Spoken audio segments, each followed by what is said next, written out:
que eu quero ver com vocês? Esse daqui. É o cara, é o Clóvis de Barros. Eu acompanho muito o conteúdo dele. E aqui nós temos algumas frases, alguns contos e histórias que ele já dissertou sobre. E eu sei que meu conteúdo é mais de zoeira, é mais brincando, mas eu gosto de falar sério às vezes. E eu acho importante trazer algumas reflexões para vocês. Talvez a gente troque uma boa ideia sobre. Nietzsche deixa claro: não leia meus livros Nietzsche conto para saber a verdade sobre as coisas, porque eu não tenho a menor ideia do que seja a verdade sobre as coisas. O que eu escrevo é o resultado das minhas idiosincrasias, das minhas doenças, das minhas loucuras. E a menos que você tenha algum interesse por elas, não me leia, não faço questão nenhum. Não pretendo fazer escola, não pretendo substituir um ídolo por outro, não pretendo me substituir aos profetas, não pretendo apresentar nenhum tipo de nova verdade em detrimento de outras vencidas. Nada! Isto aqui é... Ou seja, basicamente, eu tô aqui desabafando. Se você quer entender o que eu tô desabafando, beleza. Não quer, não enche a porra do meu saco. Só o resultado da minha tristeza. É só o resultado do meu corpo doente. É só o resultado da minha loucura. E, portanto, é uma filosofia bela, mas sem nenhuma pretensão de nenhuma verdade sobre nada, porque a beleza é coisa de arte, é coisa de corpo, e nada tem a ver com nenhuma demonstrabilidade ou verdade. Nietzsche deixa claro. E cortou, dane-se. Mas é tipo assim, ele deixa claro a entender, olha, eu não quero ser uma verdade absoluta. Eu quero falar uns negócios. Se você concorda com esses negócios, beleza. Se você não concorda, beleza também. Eu não tô aqui para ser relevante, eu não tô aqui para ser uma lei. Eu tô aqui para ser um homem que divaga assim como tantos outros homens, para fazer você pensar. Fazer você refletir nos seus próprios conceitos e ideias.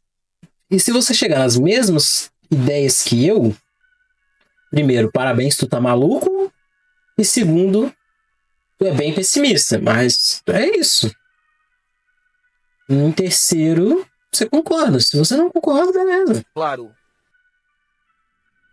Para você entender que não adianta repetir... Não quero com musiquinha. Tem uma ideia de como você se comporta, você tem uma ideia de como eu me comporto, e nós vamos dar sequência a esta relação. Ou não. A vantagem da ética nas relações é exatamente o fato de que se você disser com clareza para o outro o que você pretende do outro, você dá a chance ao outro de descontinuar a relação. Basicamente, a ética da relação é a confiança e a conversa, o diálogo. Pelo amor de Deus, estabeleça um diálogo. Se você se incomoda com alguma coisa que a outra pessoa faz, se você tem algo estranho, se você tem algo diferente, se você tem interesse, se você tem...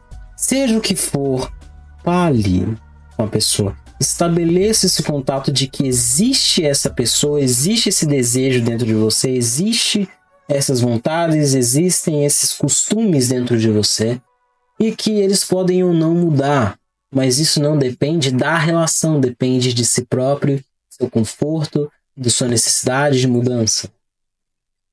Se você não estabelecer isso, você vai ser infeliz, porque você sempre vai ter que usar uma máscara para a pessoa que devia estar do seu lado por quem você é, na sua mais pura essência.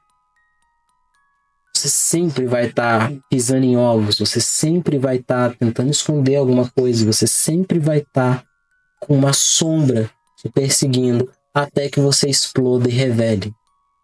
E aí não vai ser o fato daquilo que você está trazendo, não vai ser aquilo que você é o fato de que você ocultou isso.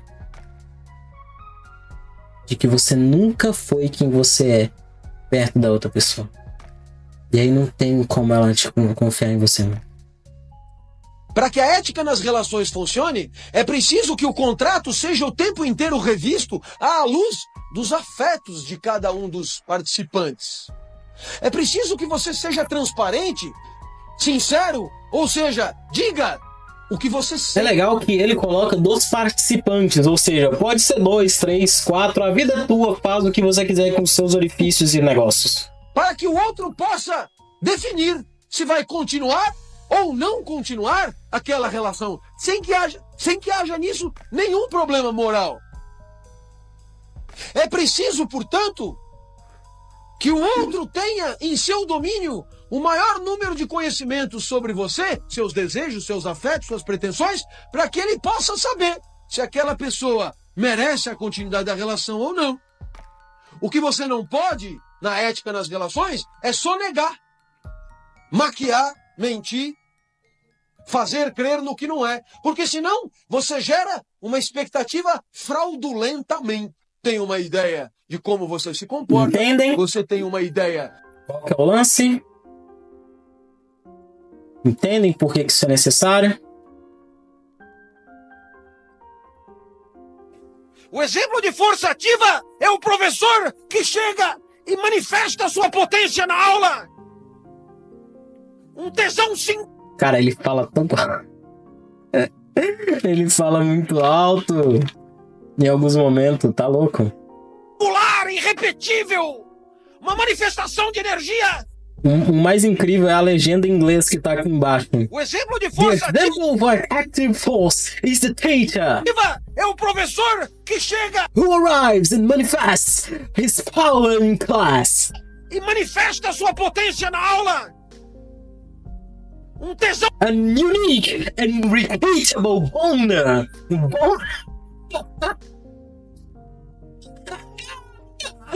An unique and repeatable boner. Mas... Não é o William Bonner não, tá, gente? Por favor. Um singular, irrepetível. Uma manifestação de energia não se reproduzirá mais daquele encontro de células e de átomos ali, sinápticos. O exemplo de força reativa é o professor da sala do lado, que reclama da altura. Tá alto, hein? Tá alto. E agora eu faço pergunta para você. Quem foi que inventou a moral? Alguém regido por força ativa ou por força reativa? Você nem responde de tão óbvio que é. Porque o cara que vem e põe em cima da mesa o seu tesão não vai pensar em criar regrinha para limitar a própria potência.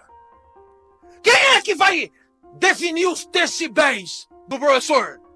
É o bosta que não consegue fazer.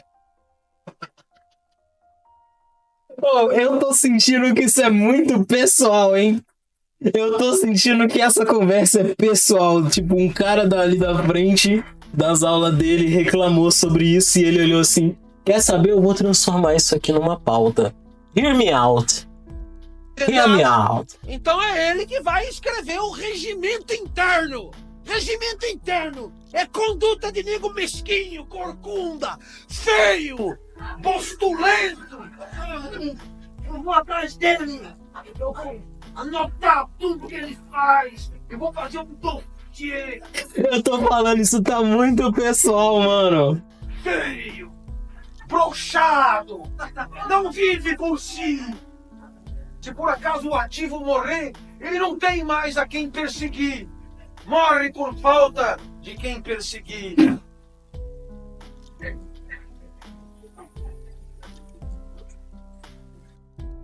Você quer falar alguma coisa, Clóvis? Você quer citar um nome aí? Você quer... Joga na roda, você tá em casa, tá tranquilo.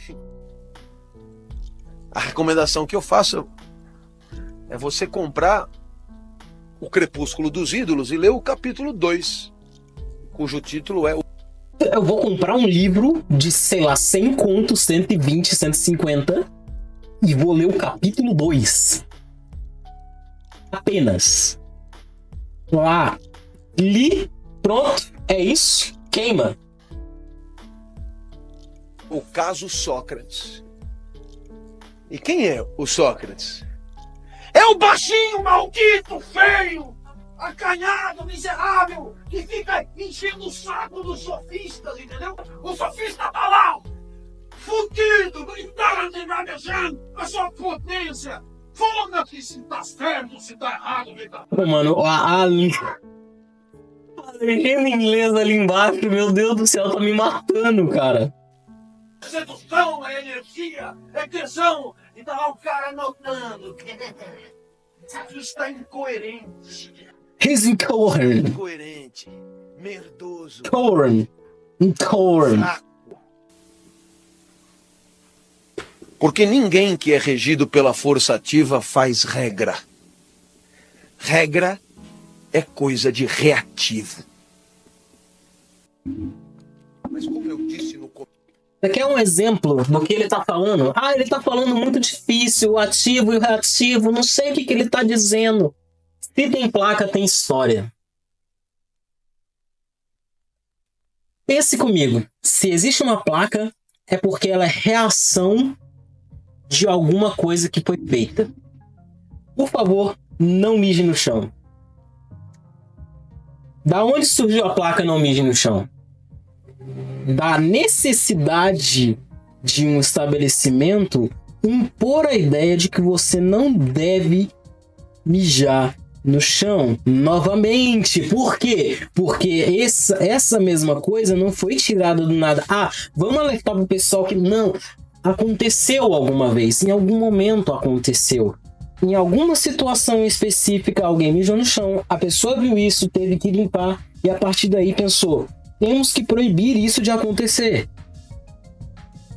Se tem placa, tem história. Se existe uma ação, existe uma reação. E não existe a reação sem a ação. Não existe alguém que simplesmente vou reagir aqui, vou tomar um susto, do nada. Porque dane-se. Entende? Então só a partir da ação que tem a reação. Então só a partir de alguém ser chato, você pode criar uma regra de convivência para evitar o chato. Não exatamente isso tem relação com inveja ou com algum problema pessoal. E sim com a ideia de que tem que existir uma ação, tem que existir um motor, tem que existir a merda primeiro. Tem que acontecer uma merda primeiro para você falar, não dá para fazer isso de novo. Começo, a vitória é das forças reativas. E por quê? Porque como a causa motriz da reatividade é a ação do outro, a força reativa, ela permite associação, aliança. Em compensação, a força ativa, ela tem como mola motriz o tesão de quem age. E isso não tem aliança possível, porque o meu tesão não se alia com o de mais ninguém. O meu tesão é meu. Então, invariavelmente, você tem a disputa, como diz Nietzsche, de gigantes, geniais. Leia-se ele, na verdade, né? Espetaculares contra um monte de cagadinho, cutucando, miudinho. Miudinho tá ali em inglês também. A moral é o resultado do sindicato dos bundões. E o que costuma acontecer? O que ele quer dizer com isso? Basicamente que se você está reagindo a alguma coisa, a ação já foi emitida. A ação é um impulso. É aquilo que você... Ó, vou pegar essa garrafa d'água. Você não tem como pegar essa garrafa d'água para mim. E você não vai agir de pegar a garrafa d'água para mim mais rápido do que o meu pensamento de pegar a garrafa d'água. Entende? Porque eu tô promovendo a ação de pegar a garrafa d'água. Então, se alguém tá sentado aqui perto de mim, eu vou pegar a garrafa d'água, me inclino para pegar a garrafa d'água, antes que essa pessoa pense em pegar para mim, eu já peguei. Então não tem como você reproduzir essa ação por mim. Agora, reagir e falar, essa garrafa é minha, vem da assimilação do que eu fiz. Então, quando você tem que reagir, é igual um jogo. Num jogo de xadrez, de damas, de um jogo de tabuleiro, ou um jogo de cartas, tem quem faça o primeiro movimento e tem quem faça o segundo. Quem normalmente tem a vantagem é quem faz o segundo movimento, porque o primeiro é uma ação que inclina você a entender o que a outra pessoa pensa e qual que são as ações dela. E aí você tem uma reação preparada para isso. Ou seja, você já consegue ter um roteiro mental a partir de como a pessoa age. Se você deixa a pessoa falar primeiro, você entende como ela fala. E se ela fala com muita gíria, você pode responder com muita gíria. Se ela fala de uma forma coloquial, você pode responder de forma coloquial. Então a reação ela é muito mais fácil de acontecer. Ela é muito mais simples de acontecer. Por isso que ele fala que é dos bundões, porque é uma espécie de covardia. Você está abusando do fato de que a ação já foi. Porque você pode se preparar para tomar a sua ação. A sua ação não é espontânea, ela é baseada numa ação que já aconteceu. Então, se você age depois de quem já agiu, você, entre aspas, estaria sendo bundão, covarde, porque você não tem a capacidade de ser impulsivo, de pegar um vai lá e faz, vai lá e grita, vai lá e mexe o louco. Você é quem reage a isso. Você é o espectador. A vitória deles. A vitória deles. De certa maneira, um exemplo da vitória deles é a democracia. A quem poderia interessar que nós fôssemos considerados todos iguais e cada voto vale um? A quem poderia interessar? Me diz. Quem é que poderia ficar contente em saber que vale um igual a todo mundo? Quem O sabe inferior. que vale menos de um. Porque com essa igualada e com essa passada de régua, Ele sobe e faz os outros descerem. obviamente que essa história de tudo valer igual não pode interessar aos fortes. Porque esses escorregam. Esses descem. Esses se apequenam. A democracia é o resultado mais claro da vitória dos fracos sobre os fortes. O exemplo de força ativa. Né? Você sabia que o professor Clóvis já foi colega do Joaquim Barbosa?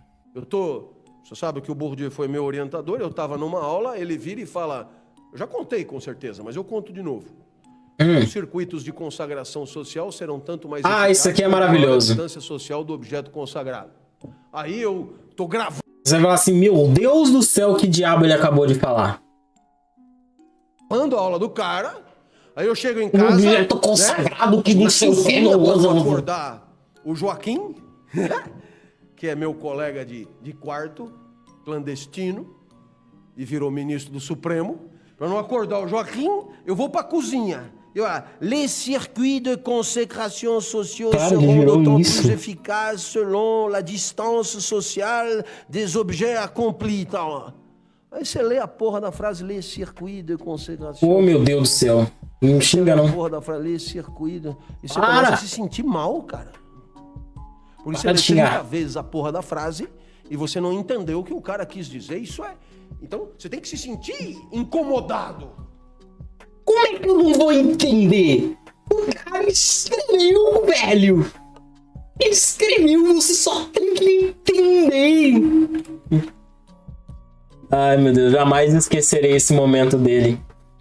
Ele tão indignado com a ideia de que alguém já inventou essa ideia, você só tem que entender o que ele já entendeu, o que ele já fez.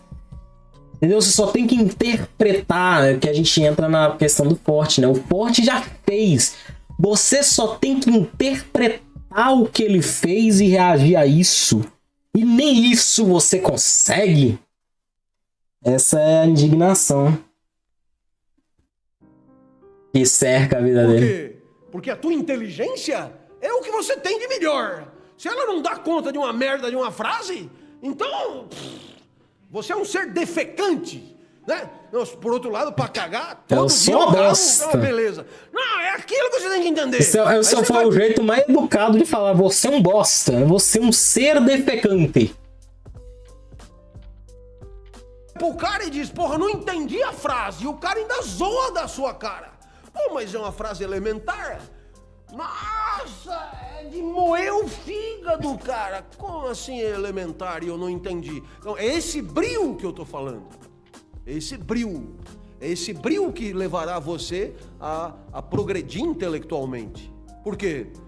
Porque estudar, aperfeiçoar a capacidade intelectiva, pensar com competência é tão esforçado quanto ter músculos, correr, nadar travessia. Exige empenho, cara. Exige dedicação. Exige esforço. Exige bunda na cadeira. Exige etc. Então, é um pouco essa a ideia, né? Quer dizer, o que eu fiz aqui? Dei as chaves do castelo, fiz a cama, facilitei. Agora pega o texto, deita e entende. Por quê? Porque não tem por que não entender. Para vocês que não têm conhecimento dessa frase dele... E virou ministro do Supremo, para não acordar o Joaquim... Deixa eu pegar a frase aqui, ó. Os circuitos de consagração social serão tanto mais eficazes quanto maior a distância social do objeto consagrado. Como é que eu consigo colocar isso para vocês de forma curta e simples, tranquila? Qual que é o elogio que você mais dá valor numa festa, por exemplo? Você tá numa festa, você se produziu, você se maquiou, você se vestiu e você foi para essa festa. E lá tem pessoas que você conhece e pessoas que você não conhece. Sua mãe tá na festa, mas também uma menina que você acha bonita, mas vocês nunca trocaram uma palavra no colégio. Um rapaz que vocês nunca trocaram uma palavra no colégio. Você acha ele lindo, maravilhoso, ele tá lá também. Mas vocês não trocaram um papo. Qual elogio vai valer mais pra você? Vai ser o da sua mãe falando, você tá linda, você tá lindo? Ou vai ser dessa pessoa desconhecida da qual você admira a beleza? Vai ser a pessoa desconhecida, né? Por quê? Porque nela não existe, por exemplo, uma necessidade de desconfiar do que a pessoa tá falando. Porque sua mãe, você vai receber esse elogio e pensar, mas ela sempre acha que eu tô bonita. Ela sempre vai achar que eu tô bem, que eu tô maravilhoso, que o meu trabalho é bom, que não sei o quê. Porque minha mãe me conhece há muito tempo, ela tá tranquila em me dizer isso e falar que tá bom. Agora, aquela pessoa que não tem conceito nenhum meu formado e ela não tem a necessidade de falar pra mim, ela não precisa me contar que eu tô bonito ou feio. Ela não tem necessidade nem de falar a verdade pra mim, nem de mentir pra mim. Então, como não tem valor nenhum atribuído, a ideia de que aquela pessoa parou para te elogiar é porque ela realmente pensa aquilo. E aí, você passa a dar valor para aquilo porque é uma verdade que se torna como absoluta para você. De repente, você está bonito, porque aquela pessoa não tinha por que mentir. Não tinha por que falar de outra forma. Ela realmente está bonita nos olhos daquela pessoa desconhecida. Então, quanto mais longe você estiver daquele elogio, quanto mais distante for aquele elogio, quanto mais inesperado é aquele elogio, mais valor ele tem para você. E é por isso que é muito interessante você melhorar o dia de alguém, por exemplo, num atendimento, falando que o cabelo dela tá bonito, a sua unha tá bonita, gostei do seu cabelo, gostei de sua unha, gostei dos seus olhos, sei lá, desejar um feliz fim de semana. Falar cordialmente com alguém, dar um elogio gratuito, fazer essa pessoa sorrir uma vez no dia, você tá trazendo algo que era absolutamente distante, que você é uma pessoa desconhecida que ela talvez nunca mais veja na vida também, você tá trazendo isso para ela. E você pode pensar que a sua ação não tem valor nenhum, porque é de uma pessoa desconhecida, porém, é o inverso. Quanto mais desconhecida a pessoa, mais legal é ter essa sensação de admiração. Porque se uma pessoa desconhecida te admira, se uma pessoa desconhecida te elogia, se uma pessoa desconhecida fala com você de uma forma agradável, ela muda o que você pensa naquele instante. Ela melhora o que você está pensando naquele instante. Porque você pode ter inúmeras dúvidas se você está bem, se você está bonita, se você é feliz, se você é engraçado, se você... Isso tudo dissipa na ideia de que uma pessoa desconhecida pode te elogiar ou pode te ofender. Tanto é que o comediante, ele se incomoda com o quê? Qual que é a pessoa que mais incomoda o comediante? Dentro de uma turma, de um lugar fechado, dentro do especial dela que seja. Pra quem esse comediante vai ficar olhando a noite toda se existir essa pessoa? Pra pessoa que não deu uma única risada. Porque ela é a mais distante do objeto consagrado. Ela é a pessoa mais distante, ela é a pessoa mais difícil de fazer rir. Então, se todo mundo tá com riso frouxo ali, tá aproveitando o clima, tá tudo bonito, legal, ok, ele ganhou a validação dessas pessoas desconhecidas. Porém, uma pessoa não tá rindo. E essa pessoa difícil de rir é quem ela vai querer quebrar.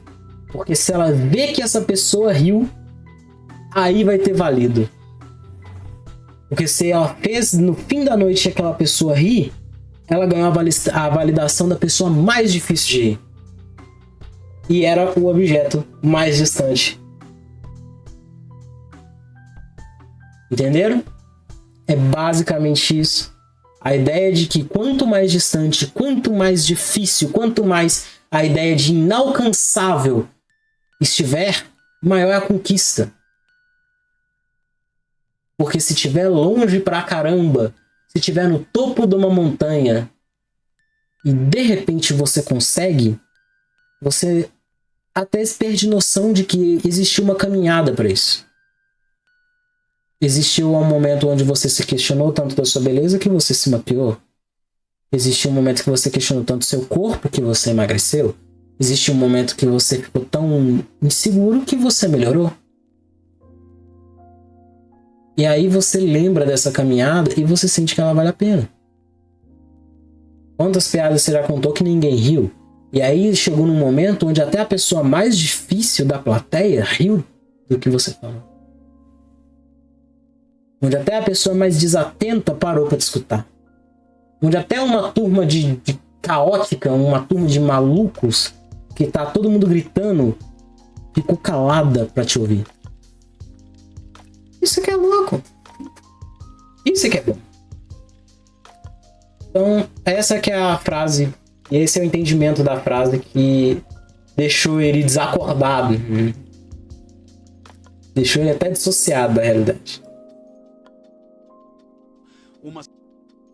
Eu não sei quanto tempo eu fiquei aqui falando do Clóvis. Mas talvez esteja bom. Talvez seja bom. Vamos contar mais uma historinha dele só. Me ligou se dizendo presidente de uma empresa multinacional aqui no Brasil, e ela dizia para mim, de maneira muito franca e muito direta: professor, os americanos da sede estão me cobrando um código de ética, eu não tenho tempo para fazer isso. O senhor tem algum aí sobrando? Um código de ética sobrando. Se a senhora tivesse falado em chinês, eu teria entendido mais. Eu não sei o que a senhora quer. Professor, às vezes o senhor tem um código aí pronto, que o cliente não quis. Eu compro. Eu compro. Eu olhei e falei: realmente a senhora me surpreende. Ela falou: se o senhor não tiver nenhum pronto, faça rápido um. Pega um catadão de outras. A expressão catadão... Ela meteu um louco muito grande, né? Eu peguei e falei: olha, eu vou lhe dar um exemplo para a senhora entender a barbaridade do que a senhora me propõe. Imagine que a senhora tem encontrado um namorado novo. Ela gostou do exemplo? Rosto perfumado, passagem pela Europa, fala de jazz, fala de vinho, usa palavras como encorpado, amadeirado, frutado. Tem um Toyota Corolla prata. Prefiro o preto. Mala que passa pela minha cabeça, mas ela gostou demais do exemplo. E aí então ela disse: aonde tem isso? Eu falei: não sei. O que tem o Corolla a ver com ser mala? Não. Você não desmancha o Corolla. Aqui, você não desmerece o Corolla. Exemplo, a senhora levou a senhora para sair uma vez, 2 vezes, 3 vezes, ele puxa a cadeira do restaurante, ele abre a porta do carro, ele é gentil, ele é erudito, ele impressiona, ele é perfumado. A mulher disse: nossa, eu falei: é isso? Na 5ª vez ele demonstrou um olhar diferente, um apetite de uma aproximação física. Não tinha acontecido ainda? Não. O exemplo é meu. Não tinha conhecido. levou a senhora para o apartamento, senhora. mais um vinhozinho do Porto, a senhora estava para lá do ponto quando o homem finalmente chegou. Contrariamente ao que a senhora esperava, no lugar de uma ternura infinita, vieram uns tapas ardidos, glúteos, que a senhora não entendeu. Pergunto, um tapinha para a senhora, vai bem para dar uma animada? Ela olhou e falou, o senhor é doido. Então, né? Ninguém bate em mim. Que isso? Falei, nem para dar uma animada? Ela falou, de jeito nenhum, eu já estou animada. Eu falei, então faz o seguinte, quando o homem chegar de novo breca, liga para mim, eu sou o seu coach ético de confiança. E eu mando, até posso mandar por WhatsApp um código de ética dessa bimbada, considerações preliminares, manipulação glúteo mamilar, posições autorizadas, posições proibidas, orifícios interditados, dá umas 2 páginas, a senhora lê, transa e tá tudo certo. O senhor é doido. Meu Deus, cara! Por que, dona? E ela falou, se somos nós que vamos transar, somos nós que temos que saber como é que vai ser a transa, não o senhor. Tadã! Tá aí a resposta, idiota! Pensei, agora a mulher entendeu.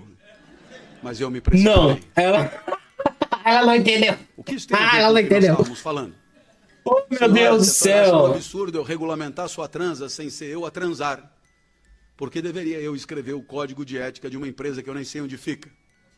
O senhor está insinuando que sou eu que tenho que escrever, né? Falei, a senhora não, todo mundo que for transar aí.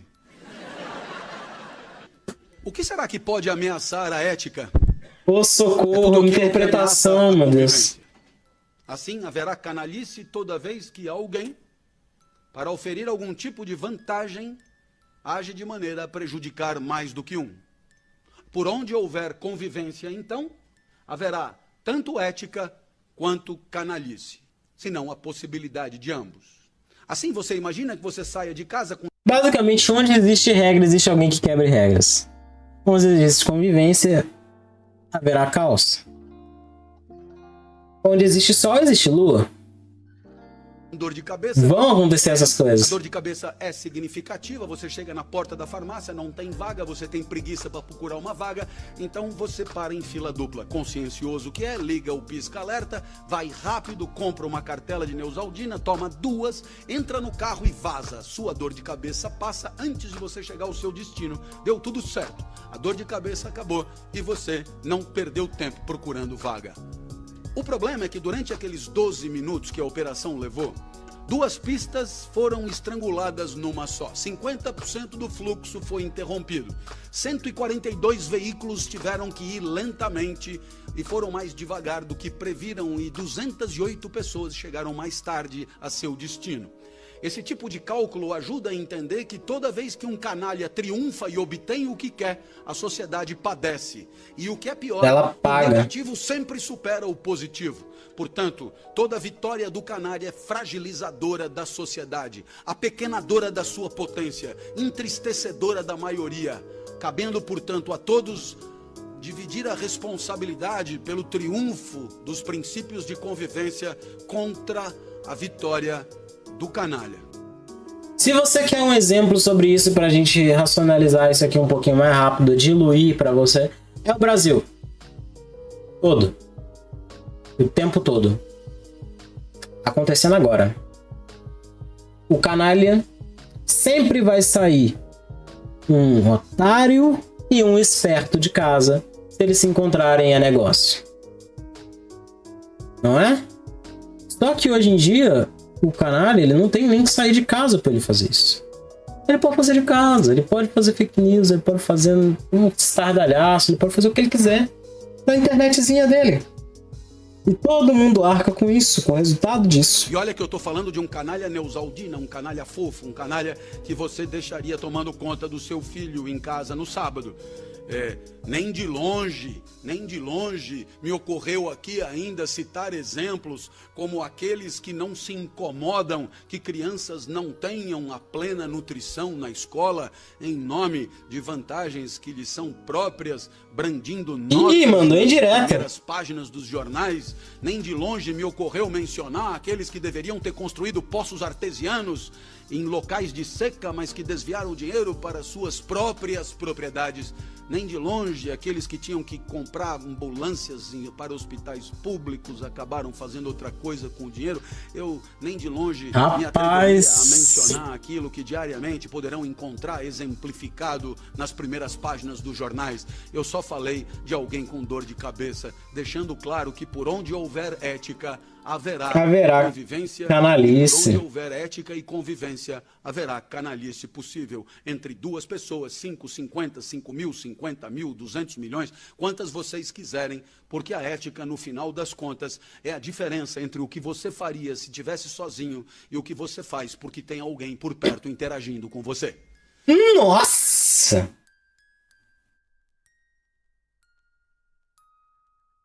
Cara, isso aqui, dilua isso daqui, ó. Mas que desviaram o dinheiro, me atreveria, deixando claro que por onde houver ética, haverá convivência, e por onde houver ética e convivência, haverá canalice possível entre duas pessoas, 5, 50, 5 mil, 50 mil, 200 milhões, quantas vocês quiserem, porque a ética, no final das contas, é a diferença entre o que você faria se estivesse sozinho e o que você faz porque tem alguém por perto interagindo com você. Jesus Cristo. Nossa Senhora. Se você não sente impacto na frase que ele falou aqui, meu filho, desiste. Volta no começo desse vídeo aqui e aprende tudo de novo. Pode voltar pro começo do vídeo, lá na hora que tiver cortado isso aqui. Pode ir pro começo e assistir tudo de novo. Vê de novo.